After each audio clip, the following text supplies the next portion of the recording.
Hello, everyone. My name is Miranda, and I will be your Enchantress of Avalon, taking you into the lands magical and mystical on your journey to Avalon.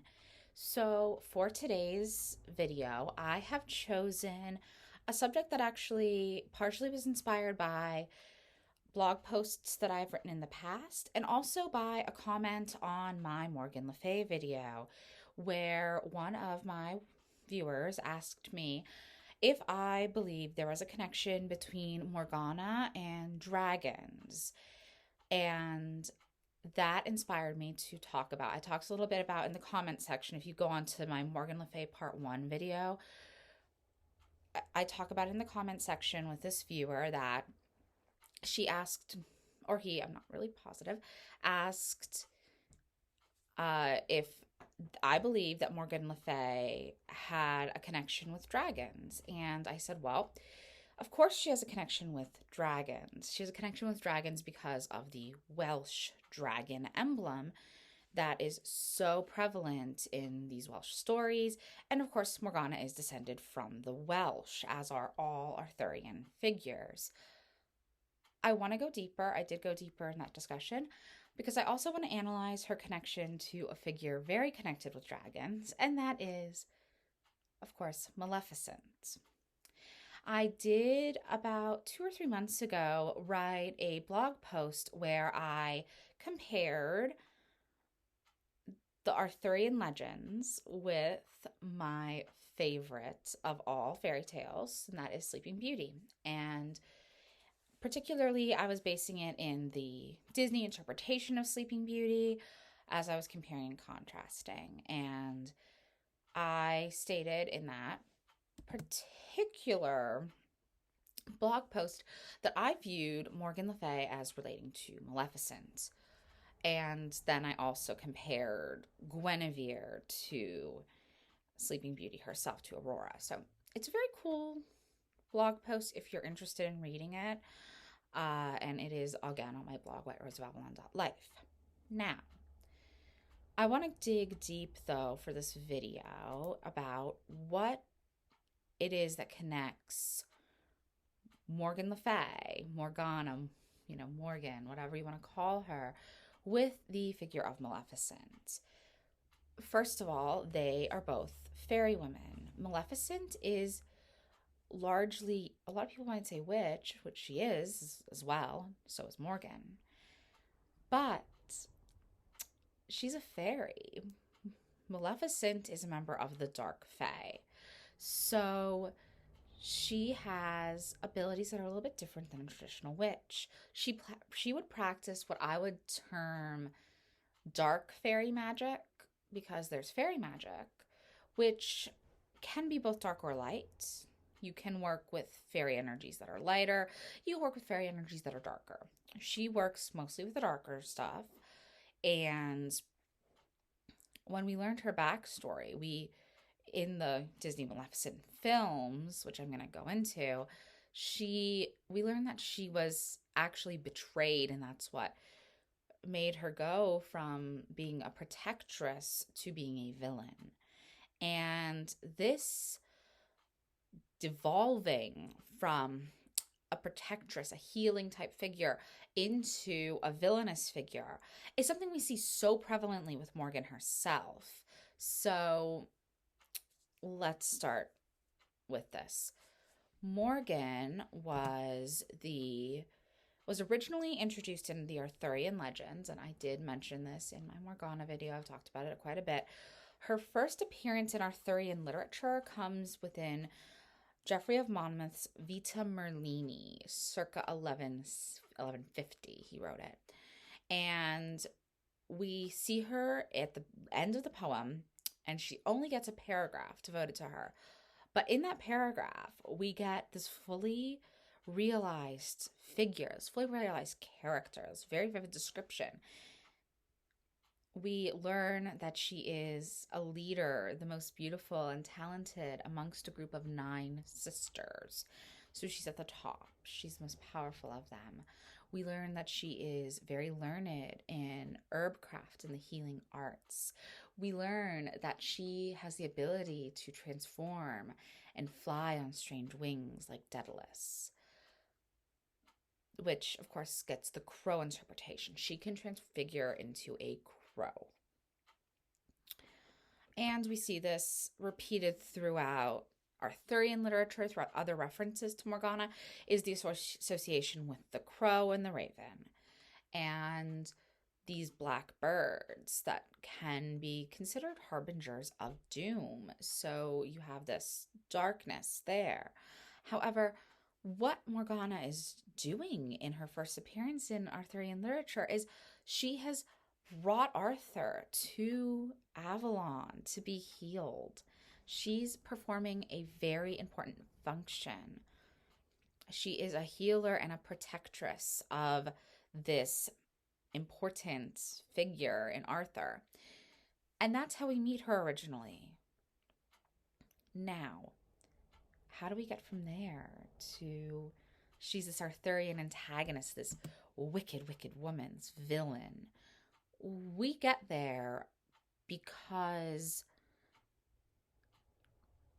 she becomes viewed as too powerful. You have to remember that her myths and her stories and her legends, her tales, were first recorded in writing by clerics. Clerics that are ultimately going to fear a strong and powerful woman. And you don't get much more powerful than a woman who is a queen in her own right, running a land of her own. And that's exactly what Morgan Le Fay is. So slowly but surely they disempower her. She goes from being an autonomous figure ruling this land of Avalon, and that's her function. Like, she rules Avalon, to, okay, we'll bring her into Camelot, into court. She's Arthur's half-sister. Now, can she be both? Absolutely, she can be both. But when she's viewed as sister of the king, and that's all she's viewed as, she's viewed in relation to the king, instead of being viewed in relation to her land. That's an automatic demotion right there. So as time goes on, she gets further demoted and further away from her original self. She's a powerful fucking woman. She's such a powerful figure, and she just keeps getting pushed down and pushed down and pushed down. Until by Sir Thomas Malory's interpretation. He, of course, had read Judgment of Monmouth, and he had also read the Vulgate and the Post-Vulgate cycles. And he had read the Morte d'Arthurs. There's the alliterative and the prose. And that's, of course, where he took his title from. And in his magnum opus, he makes Morgan nothing more than a manipulative, reaching villain who wants nothing more than the downfall of Camelot. And in there, the modern interpretation of her was sort of complete. And with Maleficent, up until 2014's, origin story, we got to see her as this wicked, evil fairy who cursed a princess. Well, why did she curse a princess? She did it because she was betrayed. I fully feel that there was likely a connection even before. I always felt sorry for Maleficent a bit, and even before the origin story, it was, again, always my favorite fairy tale. I watched that film so many times growing up, the original Disney Sleeping Beauty film, and I always felt there was something deeper there. There was a reason. It wasn't as simple as she was insulted because she wasn't invited. There had to be more. I've read several different novels that take on the story of Sleeping Beauty, and some of the most interesting theories to me are, I've read theories that Maleficent was actually the sister of Stefan's queen, and she used magic to help her get pregnant and then was, not invited and was insulted and was not allowed to see her own niece, who she helped bring into the world, essentially. I think that's a great version. I've also heard versions where Maleficent's the actual mother of Aurora, and it's because, she gave the baby up to be raised with royals because the kingdom needed an heir and they were infertile, and then she gets rejected entirely, and this is what sours her. Those are theories that I myself had thought of, and when I saw these interpreted in books by the writers, I was very intrigued. And it's like, okay, it's not only me that sees these as possibilities. Now,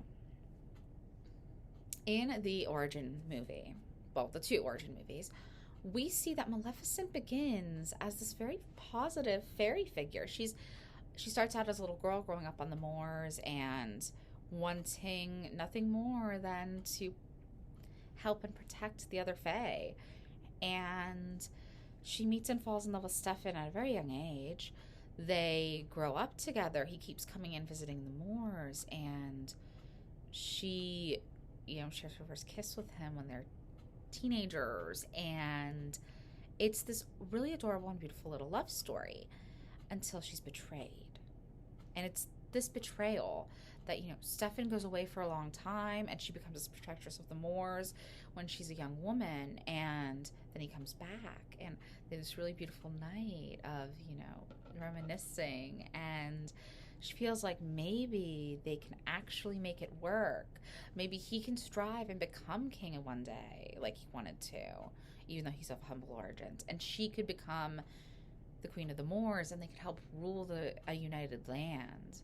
However, instead, she wakes up